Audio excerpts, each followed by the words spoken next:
In this lecture, I want to delve deeper into some of the things that we've been discussing, and hopefully you have under your belt so far. In particular, we're going to discuss this idea of the perspectives on social order, as David Newman puts it. In other textbooks, they'll call them paradigms or theoretical frameworks. But that's what I want to talk with you about today is this idea of how it is that we explain the social world around us, how we understand it, how it is that we generate some of our questions, answer those questions, and reach our conclusions. So, first of all, I'd like to explain to you that the way that David Newman describes things is okay, it's fine. It's not the way that every author explains the three different theoretical frameworks, paradigms, perspectives, but it's generally speaking very, very similar. And this is a part of Americanized sociology. So, first of all, I want to talk to you about this idea of theories and perspectives and worldviews and paradigms. The model that you see before you is a series of concentric circles, meaning that all theories are part of certain perspectives, but not all perspectives contain all theories. All theories and perspectives are part of some worldview, and all theories, perspectives, and worldview are part of some paradigm. So the idea is that there are large scale paradigms that are rooted in shared assumptions about how we think the world works. Then you can have some type of worldview that drives your motivations, your interests, like more or less a scientific worldview, a religious or theological worldview, a worldview rooted in militarism and combat and violence and aggression, or a worldview rooted in non-aggression and volunteerism and or pacifism and nonviolence. And then you have your perspective. So your perspective probably comes from things like your age, your nationality, your ethnicity, your religion, your general location in the social structure. And then you'll have more or less well put together, factually based, logically ordered explanations of the world around you. So theories. Lay people have theories. Scientists produce slightly different types of theories for different audiences. But nonetheless, if you have factually based, logical explanations of the world around you, you basically have a theory.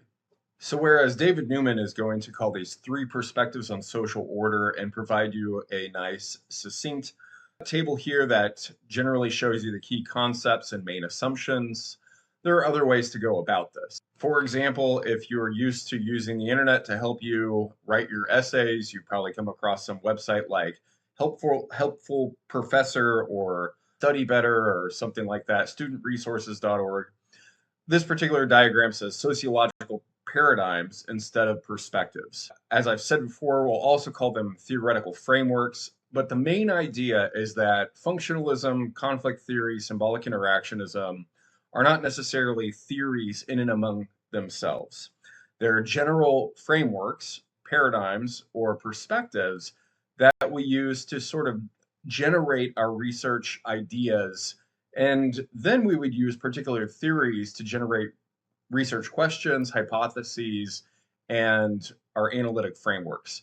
So again, theories are much more specific than perspectives, paradigms, worldviews, however you have it. So, different people have different ways of approaching the functionalist conflict theory, symbolic interactionist frameworks.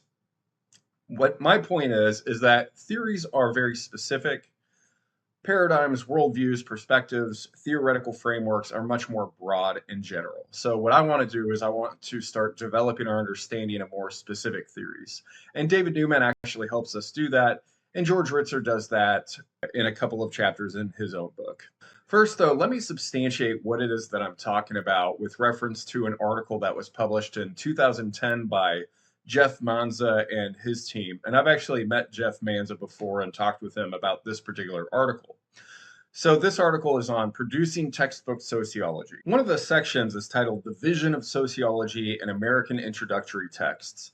And you could almost think about this as producing a paradigm or worldview or perspective in and of itself. So the generation of textbook sociology in the history of the educational and research practices in the United States. This is a part of the process of Americanization, where the spread of American ideas has influenced many other parts of the world. What they do is they show how the textbook market permits, indeed encourages, outdated material to persist so long after it loses any credible intellectual foundation in the discipline at large. Basically, what that means is they're saying that the sociological paradigms or perspectives model is outdated. You don't really see it in contemporary peer-reviewed journals anymore. It's pretty much just a framework that we use for educational purposes. In that section, they say, to be sure, underneath the section headings, a diverse range of theorists are sometimes discussed. Marx and Weber, for example, are frequently discussed underneath the label of the conflict tradition, Mead under symbolic interaction, and Durkheim, Parsons, and Merton under structural functionalism. And you can see that in David Newman's book when he introduces Talcott Parsons and Neil Smeltzer for the structural functionalist perspective, discusses Robert Merton and Durkheim for that same perspective, and introduces Karl Marx for the conflict perspective. Interestingly to me, in the introduction of these perspectives, there's no mention of Max Weber. But generally speaking, this is the way that this information is presented to students. And keep in mind that this is a form of media. This is a text-based media. They're called textbooks. And the design is to educate students to come to an understanding about the world around us. So carrying on, Monza and team tell you that Marxism, feminism, and critical race theorists are part of the conflict and critical tradition. And you can see a little bit of that in David Newman's book, too. For you, I want you to take note of this passage. While American sociology students reading different texts might take away different understandings of what the core traditions are, there can be no question that a single dominant triad, the Holy Trinity, as several textbook authors characterized it to us in our interviews, or the paradigm model, as others called it, structures the presentation of the theoretical core of contemporary sociology in the vast majority of these textbooks. So you're getting no different education than many other students in the introductory sociology level. But what I want to point out for your consideration is why it is that in the textbooks that we use, sometimes there's a persistence of the so-called paradigm model of sociology that is very much at odds with the actual state of the discipline. So if you actually went out and read real sociological scientific work, it's not going to look like the information in your textbooks. It could be that your textbooks are a form of media used to propagate certain ideas. And that's what I want to explore with you in a little bit more depth, just so that I can be sure that I've introduced you to the way that ideas are presented to you in a course like this. So throughout standard textbooks, typically what goes on is that students are introduced to the three sociological perspectives: structural functionalism, conflict perspective, and symbolic interactionism. Because this particular course is focused on globalization, a macro level phenomenon, we're not going to discuss the symbolic interactionist perspective. When it comes to structural functionalism, oftentimes what you'll hear is that this was the dominant framework in the mid 1900s. And by the 60s, 70s, it was really no longer used to generate fruitful scientific research, or at least it was never, there was never any published work that wasn't challenged. So it was the conflict perspective that came along, and Karl Marx is perhaps the most famous scholar associated with that perspective. As an example of how these theoretical perspectives are used in these textbooks, we can look to chapter 10, Sociological Perspectives on Stratification. Now, like globalization, stratification is a macro level phenomenon. It takes place way above and beyond the level of individual human beings. Individuals are born and we die every day, yet these stratification systems persist without us. So we need theories that help us explain long-term, persisting, and enduring patterns of human social organization and society, and those happen to be at the very basic introductory level, the structural, functional, and the conflict view of stratification. Within the conflict view of stratification, you have the Marxian class models and the neo-Marxist models. I have to give a shout out to David Newman for including Weber's model of stratification. But as you can see, it's really the work of Karl Marx that has taken kind of a foothold in modern contemporary sociology. Karl Marx famously bifurcated or dichotomized the world into two main classes: the bourgeoisie and the proletariat, the capitalist class and the workers. He did have a couple of subcategories, the lumpen proletariat and the petty bourgeoisie, but generally speaking, his analysis was based upon this idea that there's oppressor classes and the oppressed classes. This is where we get ideas like the rich get richer and the poor get poorer, which is absolutely not true because the abundance of material items and wealth has vastly increased since the capitalist system was implemented and took hold. Yet, there are many people who still subscribe to the Marxist class model. One question that arose was why, if oppressors are so small as compared to the large groups of oppressed people, don't the oppressed people revolt and push back?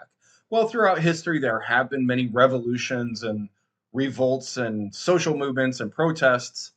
But generally speaking, on an everyday basis and over long periods of time, if you're strategizing how it is that you want to keep your wealth and power, maybe one thing that you could do is you could try to get the population to control themselves. So you generate false ideas, and this has a lot to do with material that I want to discuss in terms of media, propaganda, and ideology. Now, before we move on to that, let's take a look at the neo-Marxist model, which basically is a modern or new way of using old Marxist ideas to explain the world around us. One of the problems with Marx and Engels ideas is that, well, a natural revolt against the capitalist system never happened. There always had to be engineered revolts from some political party against another political party and engineered revolutions, which happened in Russia and China and Cuba and various other places. So why didn't the capitalist revolution ever happen? Why didn't the proletariat ever revolt against the capitalists? One explanation might be just the power of propaganda and ideology and false consciousness, the power of creating ideas that people believe in. Or it could be maybe that their theory was wrong. Part of why their theory was wrong is explained in this idea of contradictory class locations. If you think about the world in black and white, you're going to miss all of the subtleties and all of the actually existing variation that occurs between the two big versions of reality that you've only looked at. So what's going on here is the idea that, well, there's lots of people who don't necessarily own the means of production like capitalists do, but they own stock and they have a little bit of clout and a little bit of power. But maybe they were raised working class and they identify their lifestyle and behaviors as working class and vote for the political party they believe represents the working class. And so they can be torn between all of these different ideas that you can't just neatly cut down the middle and bifurcate. Think about it this way too, that some political officials have a lot of authority and power, yet they don't own the means of production. So they kind of represent a tier of society that most normal everyday people don't, yet they don't really own a factory or a business or anything like that. They have the ability to control other people through legitimacy or political will. The basic idea, though, is that there are rulers and there are people who are ruled. There are people who control other people and there are people who are controlled. Now, of course, we don't want to have that kind of black and white thinking because there's so much nuance and variation and differences that sometimes contradict each other and sometimes reinforce each other. But the idea is here. Like Marx and Engels, Dahrendorf believed that relations between classes inherently involves conflicts of interests. So whose interests are being served when, for example, these textbooks are produced that promote Marxist ideas and students are sometimes forced to buy them through their professors' will, and then they're taught out of them, even when the ideas in those textbooks don't necessarily represent the state of the art of the discipline and haven't for many decades. But as Newman goes on, rulers often maintain their position in society by ordering or forcing people with less authority to do things that benefit the rulers. Now, we'll actually see a statement very similar to that in George Ritzer's book, the Globalization textbook that we use, particularly on page 10 when we get to the end of this section. On the way to page 10, it's important to kind of note the ideas that are being discussed, particularly the metaphors that are used throughout this book, such as solids and liquids. On page 5, Ritzer says Karl Marx opened the door to this kind of analysis and to the use of such metaphors when he famously argued that because the nature of capitalism as an economic system, everything solid melts into air. Notice that Ritzer's saying that was an argument and it's a metaphor. I don't really see the data here or the empirical evidence that I would like to see backing this up, but you can use that as a metaphor if you want. And certainly Ritzer wants to because he says Marx's insights over a century and a half ago was not only highly prescient, but is far truer today than in Marx's day. So this is in chapter 1 of the book, and you would expect the rest of the book to support that statement. So Marx apparently was a great theorist. He had such a long vision of history that the textbook author is saying that his ideas are truer today than they used to be. So here on page 10, we get to the definition of one particular form of globalization, economic globalization. And you can see that this resonates with that statement on neo-Marxism about Ralph Dahrendorf that Newman made in chapter 10 of his book, when Ritzer says, the history of the social world and social thought and research leads us to the conclusion that people, as well as the representatives in the areas in which they live, have always sought to erect structural barriers to protect and advance themselves and to adversely affect others, and it seems highly likely that they will continue to do so. That's very much a conflict perspective statement. It's very much a kind of Marxian, neo-Marxian type of statement, although I think Max Weber might agree to some extent. But the point that I'm making here is that George Ritzer is developing his ideas in this textbook based upon a particular line of thought rooted in Marxian theory and developed more specifically in neo-Marxian theory. And notice that I'm using the words theory here in both cases because now we're really getting into more specific types of theory rather than general perspectives or theoretical frameworks or paradigm. And it's just another example of how I know for a fact that George Ritzer is using Marxian theories. Here on page 20, he begins to talk about the broader, more recent changes that happened in the mid-20th century that have led to our current epoch of globalization, particularly World War II and the emergence of multinational corporations. And when he discusses the emergence of multinational corporations, Ritzer declares that because these corporations spread throughout the world, hence becoming multinational, they were following Marx and Engels' dictum that because of stagnant or declining profits, capitalism had to expand into international markets or die. Now, I find this statement to be quite silly and unsupported by the facts, but again, Ritzer is using Marxian ideas and Marxian theories, and those are the conclusions and types of statements that he's going to reach. I think if you wanted to propose a certain set of ideas as being valid or justified, this is what you would do. I don't necessarily agree with it. You can. But do read the following paragraphs to see if you're convinced that there's enough evidence to suggest that it's purely due to markets and not some other force like government bailouts that were involved in global capitalism. So what Ritzer's doing is he's leading you up to chapter 2, in which he's going to theorize or explain globalization, particularly through these main theoretical lenses: imperialism, colonialism, development, Americanization, neoliberalism, and neo-Marxian theories. So what he's really doing is he's leading you up to a couple of particular neo-Marxian theories. The first one is imperialism, which is a word that we're going to see attached to two other words: cultural imperialism and media imperialism. So this, I think, is a broader theoretical framework. And then we have a couple of particular theories that deal with culture and media that explain how it is that information and ideas have spread throughout the world. But I want you to understand that when Ritzer is doing this, he's citing particular people like Vladimir Lenin, the first leader of the Soviet Union. It was actually Vladimir Lenin that was responsible for popularizing Marx's ideas because they weren't really popular around the time that he was writing them and dying, except for among some enclaves. They weren't really ideas that you would find in textbooks and being taught in classrooms. But what Ritzer's doing is he's moving you through this section on imperialism to discuss an idea that he discusses at the end of the chapter in the section on neo-Marxism. That would be Michael Hart and Antonio Negri's book, Empire.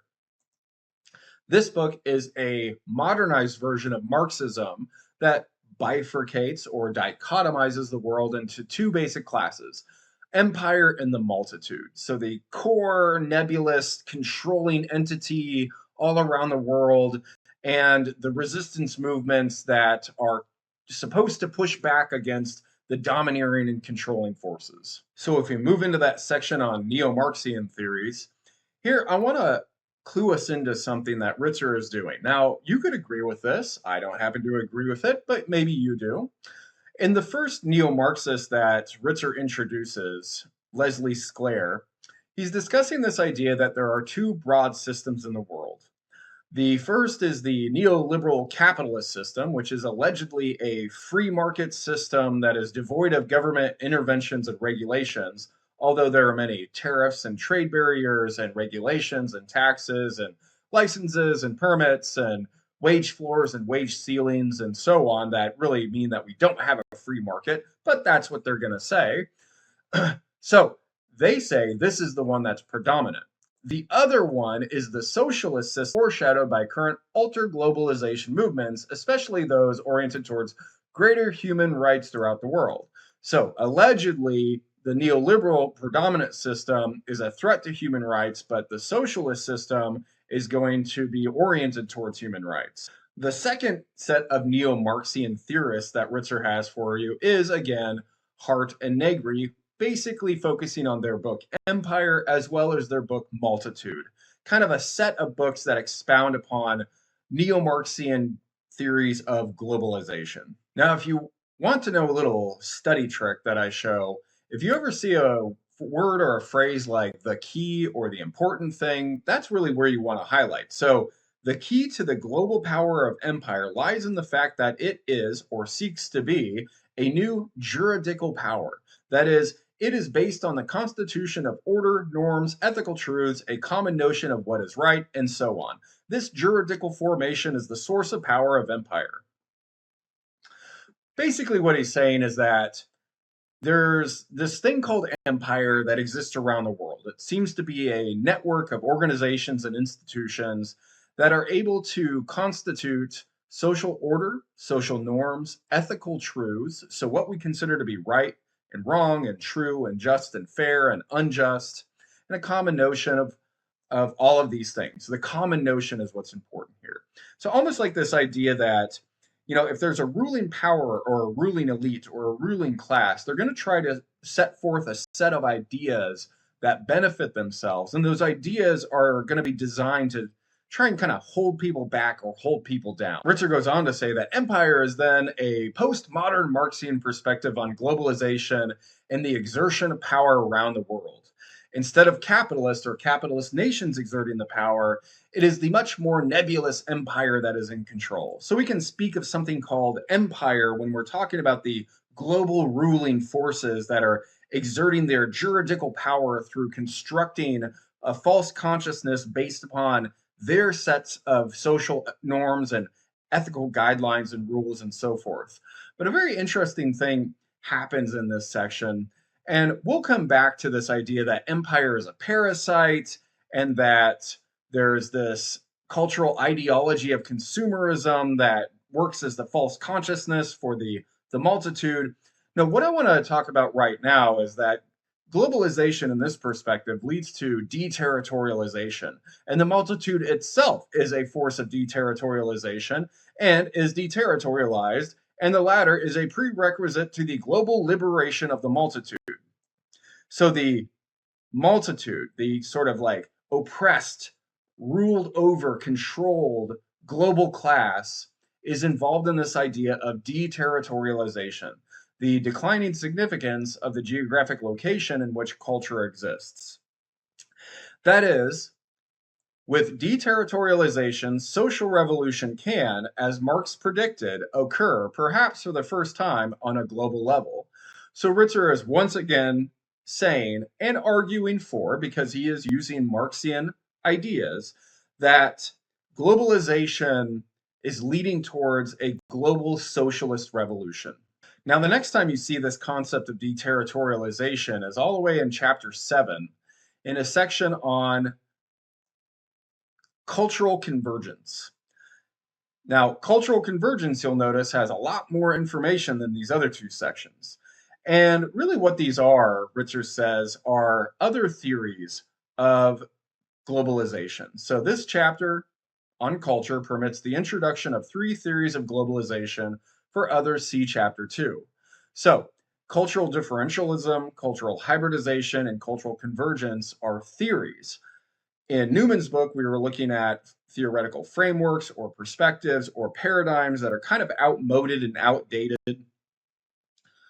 Marxian, neo-Marxian, and Weberian theories are actual theories. Cultural differentialism, hybridization and convergence, imperialism, colonialism, development, and Americanization are more specific theories of particular things that are going on in the world rather than broad general frameworks like functionalism or the conflict perspective. But it's in the section on cultural convergence that I want to draw our attention for the time being, because this is where Ritzer returns to this idea of deterritorialization, and it's in a section on cultural imperialism. So in chapter 2, he starts out with the idea of imperialism, and he uses a communist leader, Vladimir Lenin, to set up the ideas of a couple of neo-Marxists, Hart and Negri, in which, in their idea of empire, he discusses deterritorialization. So you have imperialism, Vladimir Lenin, Hart and Negri's empire. Then you have neo-Marxian theories, Hart and Negri's empire, and deterritorialization. So the idea of cultural imperialism is the spread of ideas from the top down in society. So if you want to control populations and you don't want to do it through the use of guns, bullets, and bombs, then another way that you can do it is you can spread out propaganda to get people to kind of like your way of life, to accept your cultural norms and values, and try to act in order to buy more blue jeans and TV dinners and buy tickets to Hollywood movies or watch Netflix. Do all of these things that are kind of arising out of Western American culture. So it's in this section on cultural imperialism that Ritzer returns to this idea of deterritorialization. Now, this is kind of a subheading. So you have cultural convergence, and then you have cultural imperialism, and then you have deterritorialization, which again is a throwback back to this idea of empire, neo-Marxian theories, and imperialism classically under Vladimir Lenin's ideas about how capitalism works on the world stage. So remember that deterritorialization is the declining significance of the geographic location in which culture exists.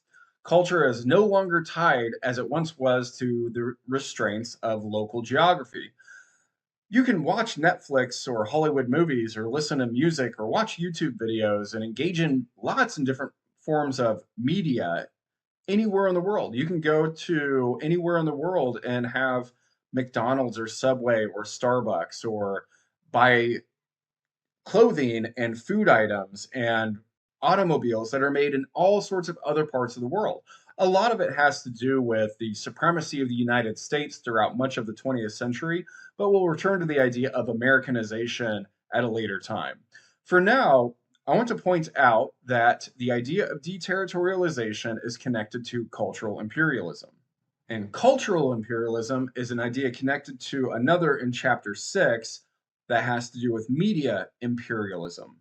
So if we jump to this section on media, we can see Ritzer says media imperialism is a subcategory under the broader heading of cultural imperialism. See chapter 7. So these ideas are directly connected. So one of the ways that information and ideas can be spread around the world is intentionally from top-down mechanisms by nation states and multinational corporations. This is called globalization from above. Ritzer is pushing for this idea of globalization from below, where the subaltern multitudes engage in counter-revolutionary tactics in order to bring about a global socialism that he's promoting, especially through a media form like this very textbook, in which neo-Marxian ideas are being espoused so that college students take them up and start thinking in terms of, for example, the views of the Frankfurt School, which has tended to win out over the most optimistic view proposed by other types of social scientists. The Frankfurt School emphasizes the effects of global media rather than the counter reactions of people to it and its messages. They're going to focus on like who are the owners and who controls global media. So they're going to look at the empire, the transnational capitalist class, multinational corporations. Because they're Marxian scholars, they're going to look at economics and who owns the means of production of ideas rather than on other factors of the world. My point here, though, is to show you the connection between some of the ideas that are presented in your textbooks. Now, again, textbooks are a print form of media. They're used in the institution of education in order to propagandize, indoctrinate, or to just disseminate information. Now, the reason I use some of that language is because I don't necessarily agree with Ritzer's point of view. You might, and that's fine. If you represent it accurately in your paper, you'll be assessed accordingly. However, you might consider why it is that the dominant ideas being presented to you are saying that those ideas are not the dominant ones around the world. Remember, in chapter 2, Ritzer says that the predominant framework, the predominant theoretical framework is neoliberalism. So if neoliberalism is the predominant theoretical framework, then apparently Ritzer is part of the counter-hegemonic revolutionary forces, and his goal is to bring about global socialism. Again, you can agree with that or not. I just think that it might interest you to know that you are the target audience for a professor who is attempting to bring about Marx's wishes and goals. That's all for today. In my next lecture, I'll pick up and discuss these ideas in more depth with attention to media.